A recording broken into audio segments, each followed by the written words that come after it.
পাখি বলো, আবার দেখা হবে। Bis gleich. Ciao. Sehr gut. তোতা পাখি কিভাবে কথা বলতে পারে? শারীরবৃত্তীয় দিক থেকে বললে উত্তরটা বেশ সহজ। পাখিদের বিশেষ ষড়যন্ত্র শব্দ উৎপাদনে সাহায্য করে। এটাকে বলা হয় সিরিংস। মানবদেহে ল্যারিংস যেখানে থাকে, এটি তার থেকেও শ্বাসনালীর গভীরে অবস্থিত। শ্বাসনালীর নিচের দিকে, যেখানে ফুসফুসের দিকে শ্বাসনালী বেঁকে যায়, সেখানে অবস্থিত। সিরিংসের প্রান্তে স্থিতিস্থাপক ঝিল্লি থাকে। ওঠানামা এবং অবস্থান নিয়ন্ত্রণের মাধ্যমে এই ঝিল্লি শব্দ উৎপাদন করতে পারে।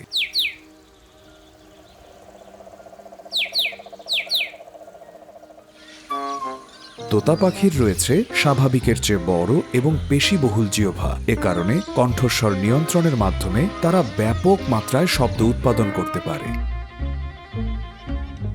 শারীরিক গঠন হলো একটি দিক। তোতা পাখিরা বুদ্ধিমানও বটে। তারা সবচেয়ে বুদ্ধিমান প্রজাতিগুলোর একটি। দারুণ খেলা দেখাতে পারে তারা। বন্য পরিবেশে তোতা পাখিরা প্রায় গোষ্ঠীবদ্ধ হয়ে বাস করে। বৈশিষ্ট্যপূর্ণ কণ্ঠস্বরের মাধ্যমে নিজেদের সন্তান কিংবা সাথীকে চিনতে পারে। তোতা পাখিরা তাদের সাথী কিংবা তাদের গোষ্ঠীর অন্যদের বিভিন্ন শব্দ এবং স্বরের মাত্রাকেও অনুকরণ করতে পারে। তোতা পাখিরা অন্য শব্দ এবং অনুক্রমিক শব্দ অনুকরণও করতে পারে। এভাবে তারা অন্যদের ভাষা শিখে নেয়, যেমন মানুষের ভাষা।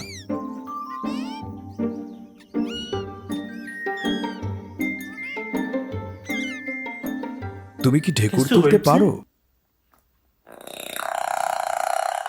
তুমি কি গুলি করতে পারো?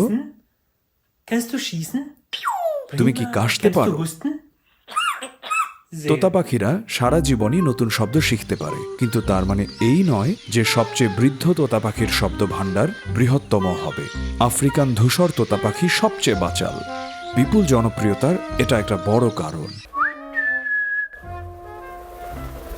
বেশ মজার।